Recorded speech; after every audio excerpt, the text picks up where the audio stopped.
Descobri por acaso que minha família inteira mentiu para mim por 17 anos, e o pior não foi a mentira. Eu nunca fui do tipo que mexe em coisas antigas. Sempre achei que o passado deveria ficar onde estava. Mas naquela noite, se eu tivesse ido dormir no horário normal, nada disso teria vindo à tona. Tudo começou porque meu pai morreu. Não de forma trágica ou inesperada. Ele já estava doente havia meses. Câncer no pâncreas. Rápido, cruel, silencioso. Em menos de um ano. Aquele homem que eu via como uma rocha virou alguém frágil, dependente, irreconhecível. No dia do velório, todo mundo chorava. Tios que eu mal conhecia. Primos que nunca ligaram para mim, vizinhos que só apareciam quando precisavam de algo. Minha mãe parecia devastada. Minha irmã, quieta demais. Depois do enterro, ficamos com a casa vazia. Minha mãe disse que ia passar uns dias na casa da irmã. Minha irmã inventou uma desculpa qualquer para dormir fora. E eu fiquei sozinho. Sozinho com uma casa cheia de lembranças. Eu não sei por que fiz isso, mas entrei no escritório do meu pai. Um lugar onde eu quase nunca entrava. Ele sempre foi muito fechado com a vida pessoal. Tinha uma escrivaninha antiga, várias gavetas trancadas e um armário de metal que eu nunca tinha visto aberto. Na terceira gaveta, escondida sob documentos velhos, encontrei uma pasta parda. Não tinha nada escrito nela. Dentro, havia exames médicos, cartas, cópias de documentos e uma certidão de nascimento. Não era minha. O nome da mãe era o mesmo da minha mãe. Mas o nome do pai não era o do homem que eu acabei de enterrar. Era de um homem que eu nunca tinha ouvido falar. Meu coração começou a bater tão forte que eu achei que fosse passar mal. Revirei a pasta com as mãos tremendo. Havia uma carta dobrada, amarelada pelo tempo. A letra era do meu pai. Se você estiver lendo isso, significa que eu falhei. Falhei em contar a verdade enquanto ainda tinha coragem. Ali, sentado naquela cadeira, eu descobri que o homem que me criou não era meu pai biológico. E isso era só o começo. A carta explicava que minha mãe engravidou jovem, antes de conhecê-lo. O verdadeiro pai me abandonou ainda na gravidez. Quando ela conheceu meu pai, ele aceitou assumir tudo, inclusive colocar o nome dele na certidão. Até aí, por mais doloroso que fosse, eu ainda conseguia entender. Mas então vinha a parte que mudou tudo. O problema é que ninguém nunca te contou a verdade sobre quem é seu pai biológico, nem sobre o que ele fez. Meu estômago embrulhou. Meu pai escreveu que o homem que me gerou não apenas abandonou minha mãe, mas foi preso anos depois por envolvimento com crimes violentos.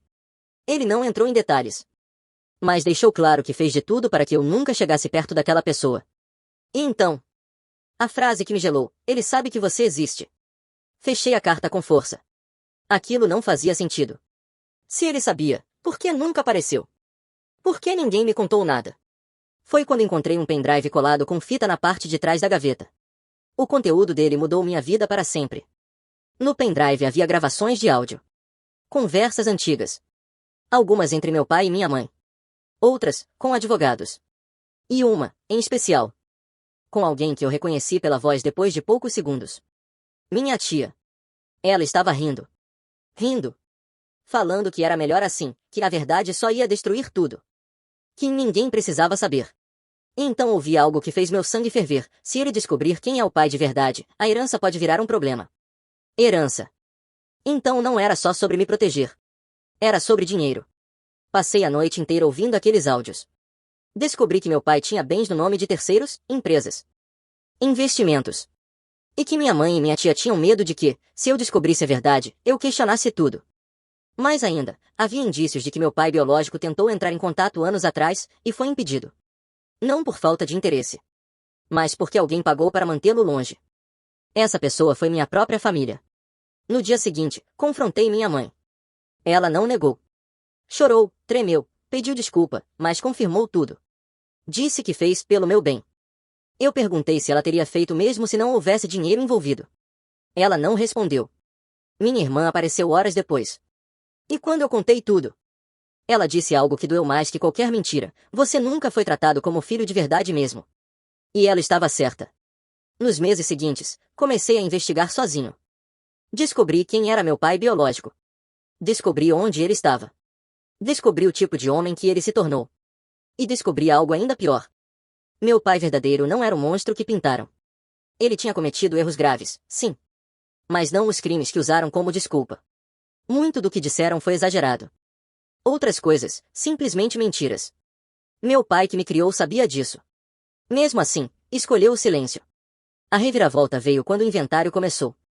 Meu nome não estava onde deveria estar. Legalmente, eu era filho. Na prática, eu era tratado como alguém descartável. Foi aí que decidi parar de ser o filho obediente. Contratei um advogado. Não contei a ninguém da família. Nem para minha mãe, nem para minha irmã, muito menos para minha tia. Eu precisava de alguém que olhasse para tudo aquilo sem laço emocional, sem pena, sem medo de destruir a família. O advogado ouviu tudo em silêncio. Leu a carta. Ouviu os áudios. Analisou os documentos.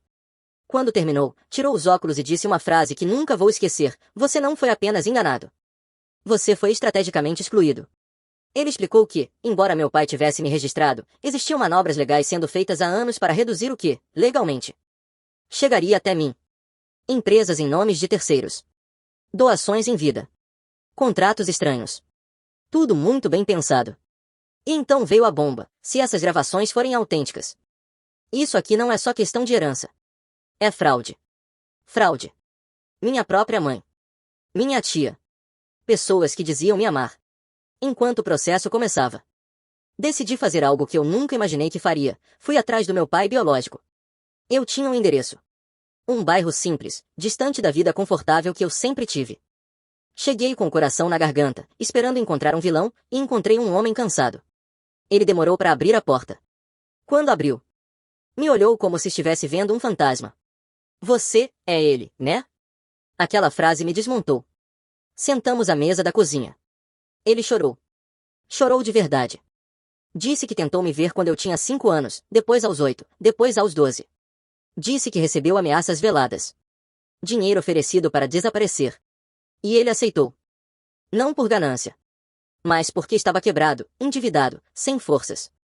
Achei que você estaria melhor sem mim, ele disse. Talvez estivesse. Mas ninguém tinha o direito de decidir isso por mim. Enquanto isso, em casa, o clima virou um inferno.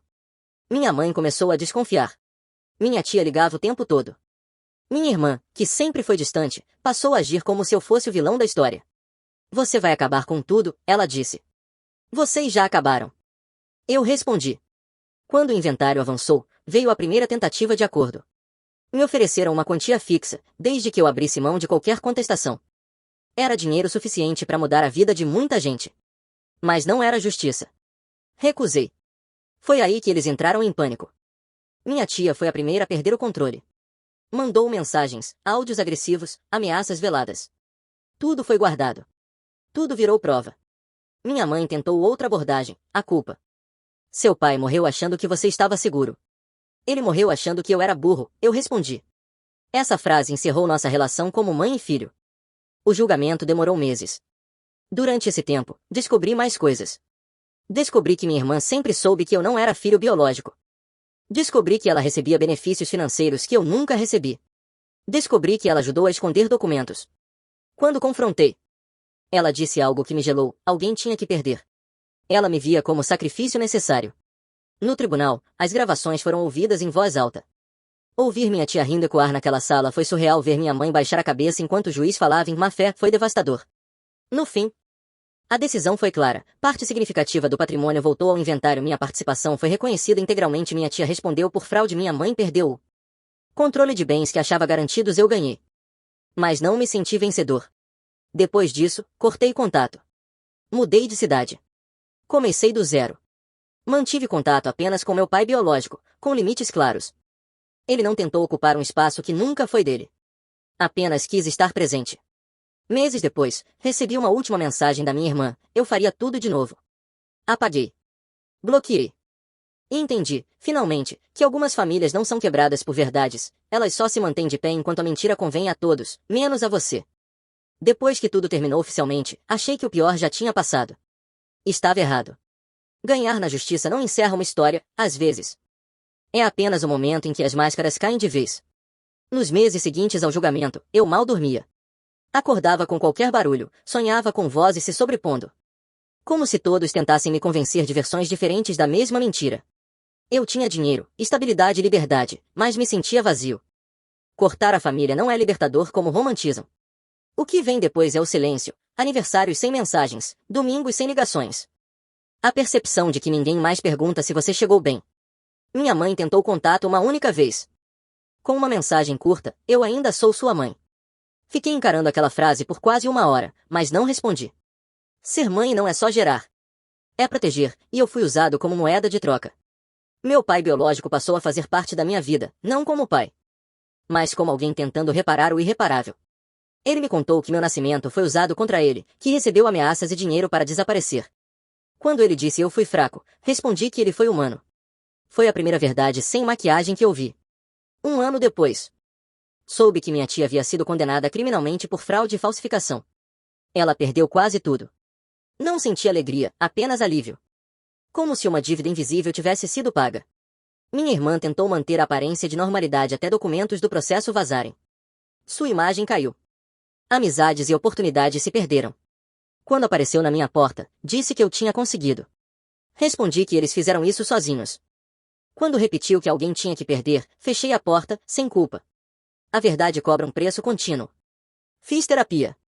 Chorei mais do que em toda a vida e percebi que muitos defeitos meus eram, na verdade, resultado de anos sendo tratado como descartável. Revendo a infância. Tudo ganhou um novo sentido, oportunidades negadas, viagens onde eu preferia ficar, comentários que me colocavam como menos prioridade. Eu nunca fui o filho. Fui o risco controlado. Descobri ainda uma carta nunca entregue, escrita pelo homem que me criou, dizendo que queria contar a verdade quando eu fizesse 18 anos. Mas foi pressionado a se calar. Ele escolheu o silêncio por covardia, não por maldade. Entendi que vilões raramente se veem como vilões, apenas como pessoas cansadas fazendo escolhas fáceis. Anos depois, visitei minha mãe no hospital. Não fui por perdão, mas por encerramento. Ela admitiu que tentou controlar, não proteger. Quando saí do quarto, senti algo fechar dentro de mim. Não ódio. Não tristeza. Fim. Hoje, tenho uma vida estável, relações verdadeiras e limites claros. Meu pai biológico está presente à distância certa. Minha mãe não tentou mais contato. Minha irmã segue longe. E aprendi algo que nunca quis aprender. Nem toda família é feita para amar, algumas só precisam de você enquanto você aceita ser enganado. No fim, não ganhei apenas dinheiro. Ganhei o direito de deixar de ser figurante da minha própria vida. E isso vale mais que qualquer herança.